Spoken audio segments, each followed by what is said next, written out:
Hello, so my name's Michael Conneely, and this is a video about Ketu, the south node of the moon, transiting the Nakshatras within Libra.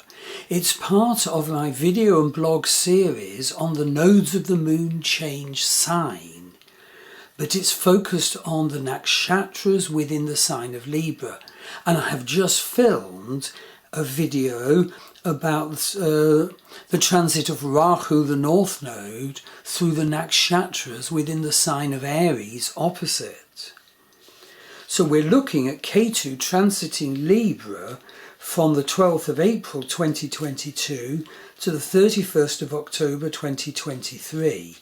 And the important thing to get over is that Ketu transiting Libra will challenge relationship.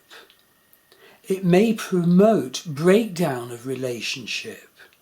So there is such a crucial need to be aware that the highest solution to what you might be feeling about your relationship is actually not to criticize and melt down the relationship, but actually to achieve spiritual growth within the relationship and about the relationship. It's so important to hear this.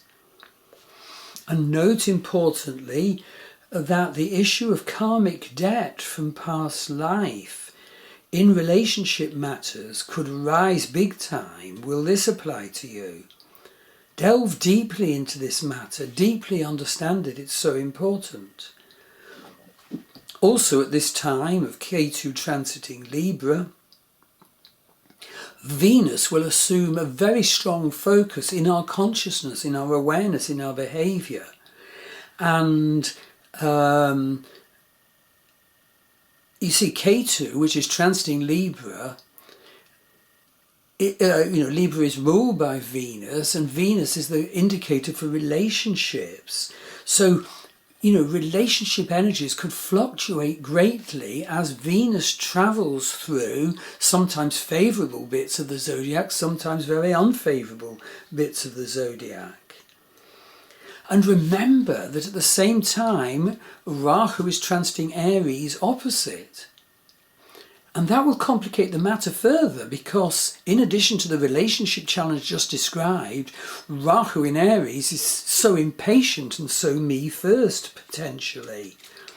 So the energy of this node's changing sign into Aries and Libra could be so inimical to spiritual and relationship growth. Please be aware. So in fact, it is time not just to work spiritually on our relationship, but also to become your hero self, to successfully deal with the opposite poles of Rahu in Aries and Ketu in Libra. I would suggest doing vision work now to contact your hero self. What does he or she look like? How will he or she ride those two such opposite horses? And in terms of past life issues, Ketu in Libra could bring out leftover issues from past life where there was an over-assertion of yourself, and that was the problem. Ketu in Libra will definitely over-accentuate the urge to over-please. And you might feel acutely that you don't have good boundaries. And you might go in for endless over-discussion. But as I said, the focus of this video is actually the three nakshatras within Libra. So first of all, we have Ketu coming into the back end of Libra, because the nodes always go retrograde, and Ketu enters Vishakha Nakshatra. Now, in fact, Ketu transited into Vishakha Nakshatra from the 9th of February, because part of Vishakha Nakshatra is actually in Scorpio. But from the 12th of April 2022, Ketu, the south node, enters Vishakha Pada 3. Now, please note that because Ketu's already been transiting the Scorpio part of Vishakha, many Vishakha people are already greatly feeling the Ketu energy. There might be health issues and weakness energies. These need to be perceived, avoided by appropriate life strategies, and managed. But, as I said, it's not until Ketu enters Vishakha Pada 3 that Ketu is transiting the sign of Libra. And then Ketu enters Vishakha Pada 2, which is Pushkara, healing in nature, the wounded healer. And then Ketu enters Vishakha Pada 1. Okay, the Vishakha Nakshatra energy is powerful and dominant. Its symbol is the triumphant arch. Its power animal is the male tiger. Its ruling deity is either seen as Agni, the god of fire, or Indra, king of the gods, god of war, storms and rainfall. Divine energy of transformation. So it's important to realise that while Ketu is dissolving fiercely, but for spiritual purpose if we can see it, what it's dissolving is Vishakha's vehement energy.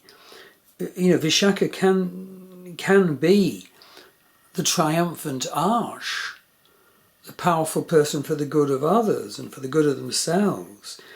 But it can be very mixed and have a dreadful side to it.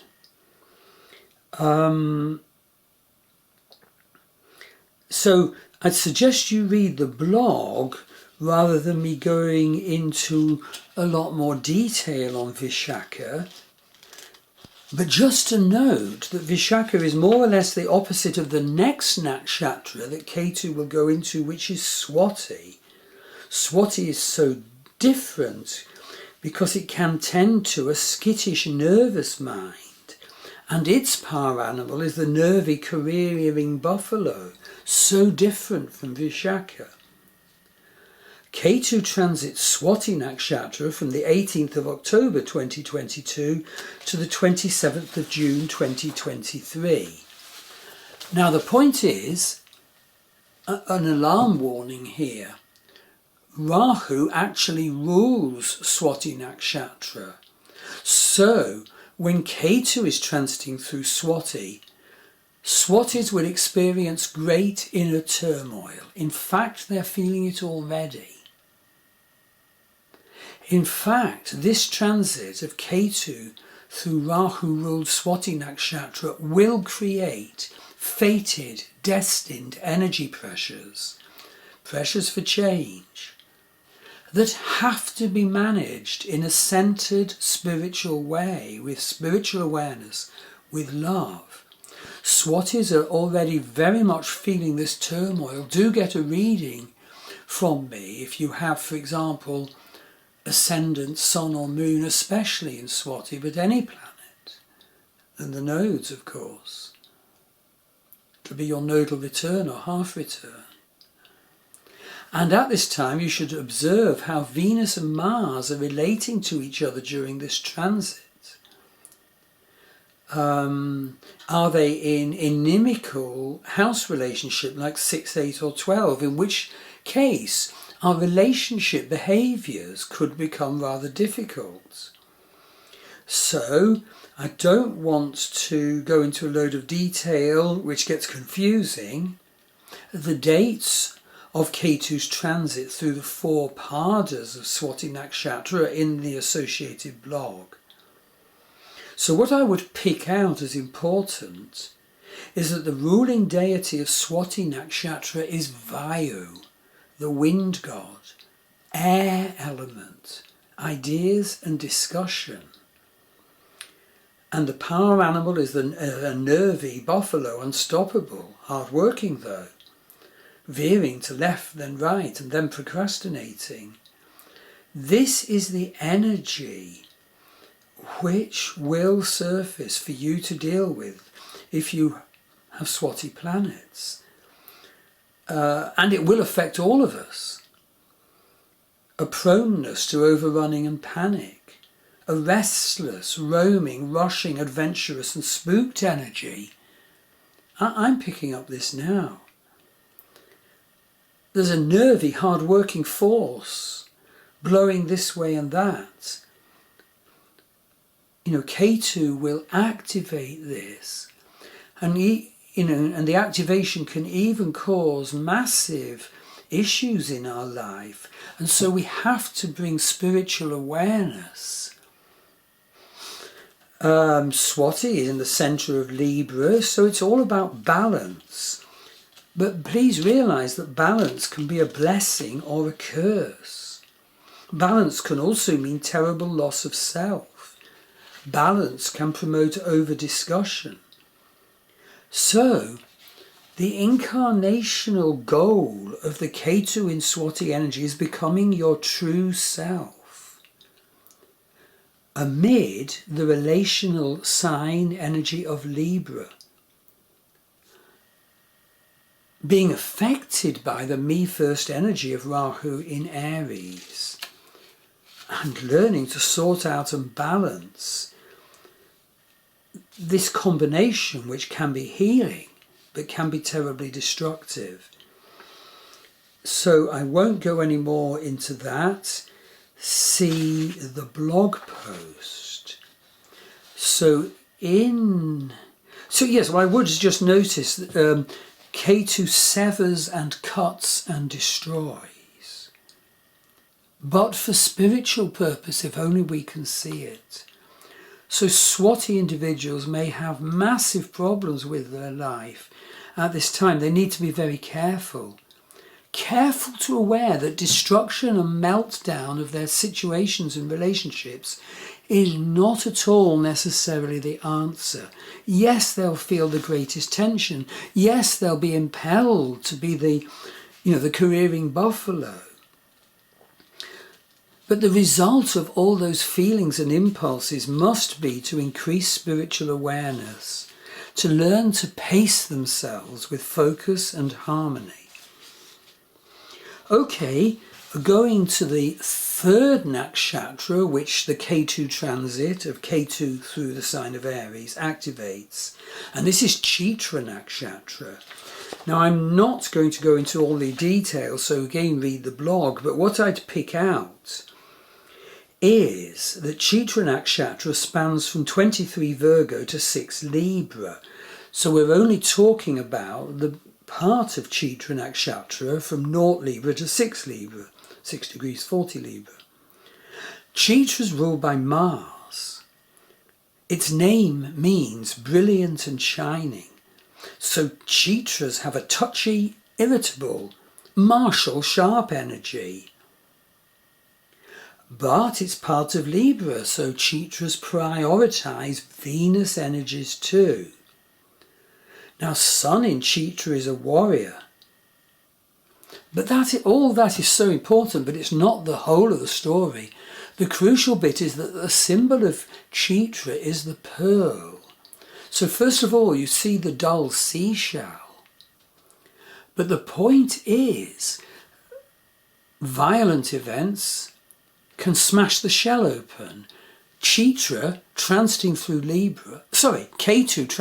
Libra, indeed, Ketu transiting through Chitra can smash the dull shell that you might think is you, that people might think is you. And so when it's opened up, your pearl is revealed within the shattered dull shell.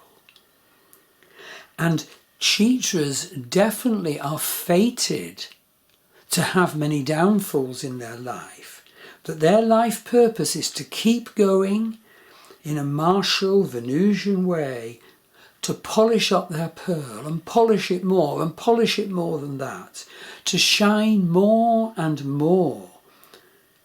Of course, optimally, to radiate spiritual shining. It's so important to realise this is the energy, especially if you have planets in Chitra, but everyone will feel the Ketu through Chitra energy. The deity ruling Chitra is Vishvakarma, the heavenly architect. So Chitras must create something of beauty. It's their destiny, their life purpose. The power animal of Chitra is the female tiger. And this gives Chitrans an aggressive, ruthless side to their nature. They need to realise that and tame it. The guna triplicity is tamas, tamas, tamas. The Ayurvedic dosha, though, is pitta. The key body part with Chitras is the neck. And Chitras are prone to scoliosis, indeed, from childhood. The gana or caste of Chitra is Rakshasa, demon. The principal star of Chitra is Spica, S-P-I-C-A, the pearl in the sky. It is the central, Chitra is the central nakshatra. There's 13 nakshatras either side of it. And Chitra, in fact, contains the fixed star to which the sidereal zodiac is anchored. This is Spica, S-P-I-C-A, at Naught Libra. So again, I mustn't go into all the detail. I could just pick out a bit. They are prone to being attacked, misunderstood and misrepresented and subject to downfalls. That's because they find it very difficult to know who they are, and so to project who they are in any group setting, work setting or whatever. They're ever questioning their identity and direction, and Ketu's transit through Chitra will bring that questioning out hugely. Who am I? What path must I tread now and for the years ahead?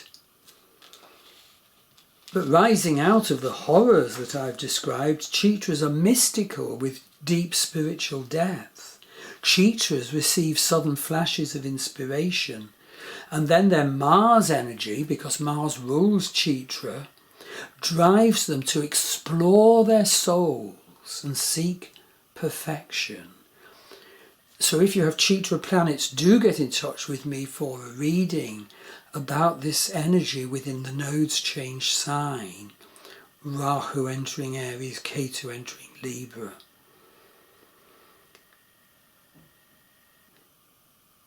It's pretty important that Chitras sort themselves out now and in the 18 months to come. They're born to reach out further and further to the true beauty that is beyond form. Chitra's goal must be to acquire merit and success in their work, ideally spiritual work. They are so prone to meltdowns, to unfair treatment. In a sense, they can be the weak chicken in the chicken house, as it were, that gets picked on by the others. But from these meltdowns, which Ketu will make more likely, the Ketu transit, Chitrans must nevertheless arise to renew their spiritual and artistic calling. So I think I'll stop there. There's further detail in the associated blog post. So get an astrology reading from me on your year ahead, your 18 months ahead, and on what the nodes changing sign into Aries and Libra mean for you. Go to the buy page of my Star Wheel Astrology website, and my wife Maggie Pashley offers a huge range of healing modalities worldwide. Indeed, some of them totally specific to the sort of relationship issues that Ketu transiting Libra will bring up. For example, heart wall clearing. So I look forward to meeting you. Thank you.